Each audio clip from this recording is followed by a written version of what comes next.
13 years for me. Yeah, Lana's been here for 13 years and I've been here for 26 years. And I came here because of him. Yeah, we got married 13 years ago.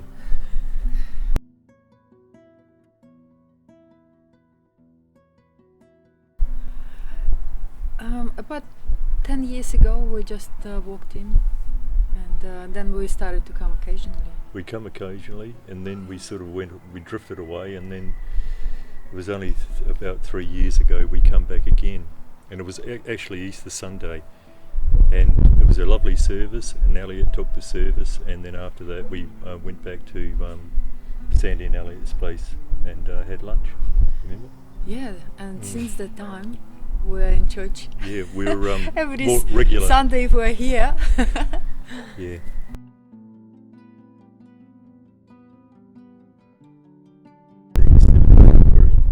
We went to the Philippines. We'd done a lot of research and we wanted a beach holiday, and because we love the ocean. And let's planned our holiday, and I didn't have a clue where we go, and we ended up in Manila, which is a concrete jungle. Yeah, there's no beaches in Manila, but I thought it was a good idea that we see the capital, and but it was a concrete jungle. Lana didn't like it. I hated it, and I thought, this is not a holiday. I want to go back home, or I want to go and have a holiday.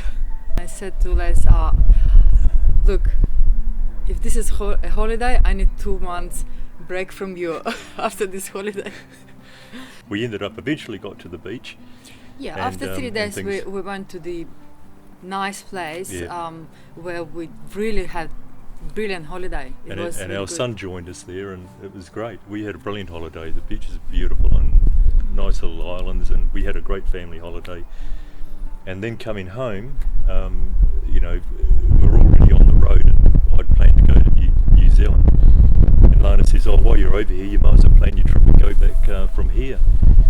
And so I did. I was back in Cebu, the last city we were in, and Lana and Austin went back to Aussie. And while I was sort of organising my trip, the airport's closed, and it was a bit of a shock, because and people were saying, "Oh, just ring the Australian embassy, you'll get back," and all the rest of it, and so I had to, I started thinking about, like how long we're going to be here, and I was talking to people, and they said, better be prepared, because if there's no planes flying, you could be there quite a while. Are you prepared to be there for 6 months or more? And I'm thinking, well, there's got to be something going, like we got to get back.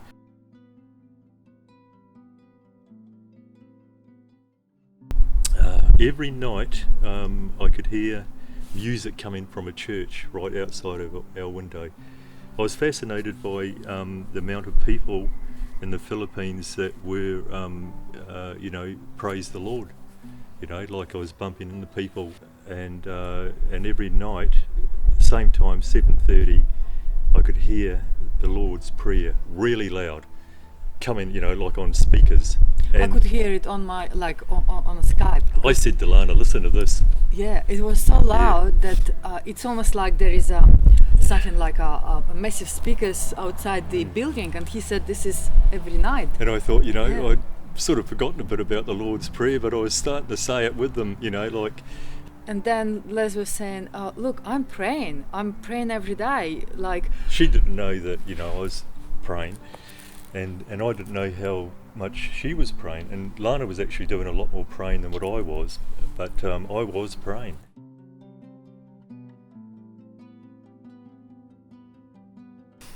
I started praying at night, every night when I went to bed, and before, I was just praying silently, saying a few things in my mind and stuff, and then one night I just started, for the first time I thought, I've got to pray, probably after hearing this noise, from the church every day, it was loud. I thought, I've got to start talking, and I talked. I could hear myself praying for the first time. I'd never done that.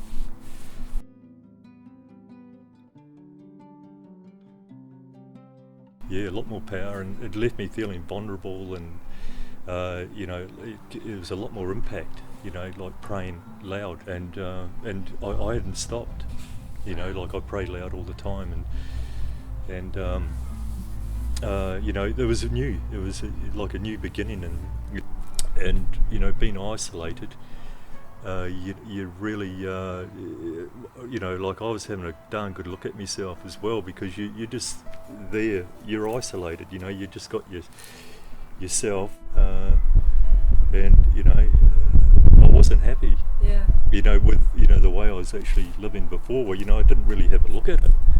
You know, you can get complacent, and it probably I don't think our relationship was complacent, but our relationship with the Lord was certainly complacent.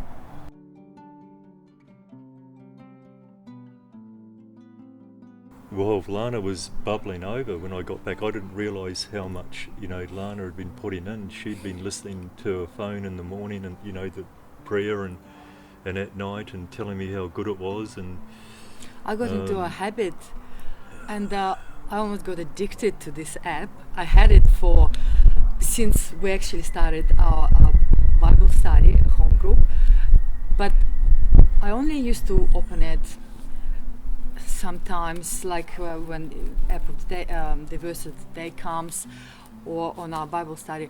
And then after, you know, when we were apart, I started to listen this audio, and I got addicted, and I said to Les, you have to do it as well. And Lana was sending this is so these interesting documentaries as well. And I was like, I was bubbling, I was saying, go and listen to this, go and listen to that. It's so interesting. It's just gonna open your eyes, and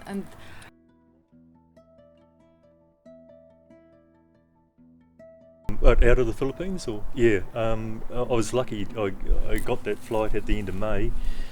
I was there 4 hours early, and but I got there, you know, and that was great. And then getting straight back here, ended up over in Sydney in quarantine for a couple of weeks, but just been back on Australian soil was magnificent.